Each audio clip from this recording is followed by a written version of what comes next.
Islands are fascinating because ecosystems are completely isolated on them. It offers a great opportunity for strange and different animals to emerge, such as the Host eagle and moa bird of ancient New Zealand, or the very famous pygmy mammoths of the California Channel Islands, or to give some modern examples, the Komodo dragon and the Galapagos tortoise. All examples of unique potential of island life. And it seems this was always the case, even all the way back in the Mesozoic, specifically with the island of Madagascar in the late Cretaceous period. This island saw the rise of some very strange and incredible fauna that boggles the mind, even by today's standards. And this isn't even mentioning the amazing dinosaurs that ruled there.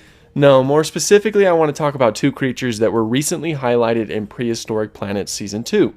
Adalatherium and Simosuchus. Their inclusion in this season was perfect, mainly because it showed a different side to the age of dinosaurs that we normally don't see. It gave the public a glimpse of other animals that thrived in their own ecological niches. First, I'll talk about Adalatherium.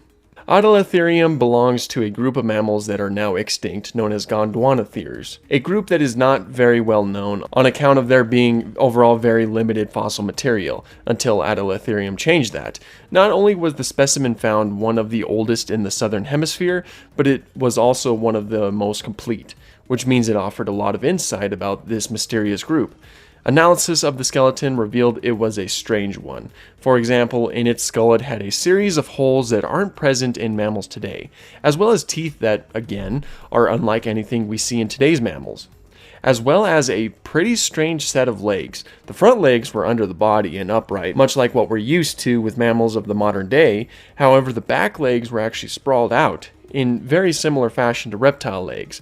This was actually quite common for mammals at this time, but paired with the upright front legs makes it pretty interesting. Which also means we're not quite sure how this animal walked or what it could have looked like while walking, essentially because its front half is a contradiction to its back. But with all its uniqueness, it seems Adalatherium was amongst the last of its kind.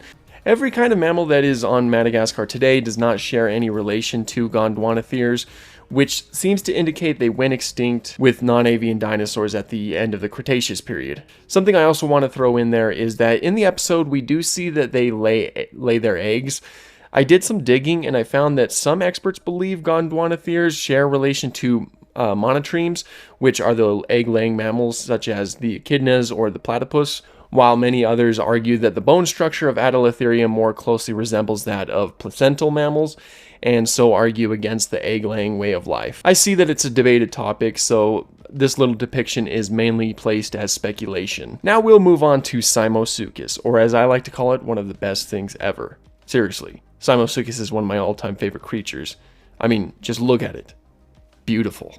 Anyway, its inclusion was also incredibly well done. Simosuchus is a Notosuchian crocodilomorph and is very unique in and of itself. Of course, it was terrestrial, meaning that unlike its modern crocodilian relatives, it didn't spend too much time in water. It also had a very short and stubby snout, earning it the nickname of pug-nosed croc. And in that snout were maple leaf-shaped teeth, the kind of teeth that were suited for a vegetarian lifestyle. Simosuchus also had huge armor-like osteoderms covering its back, something that was actually shown off in the episode when they would retreat into burrows and use their backs to defend themselves.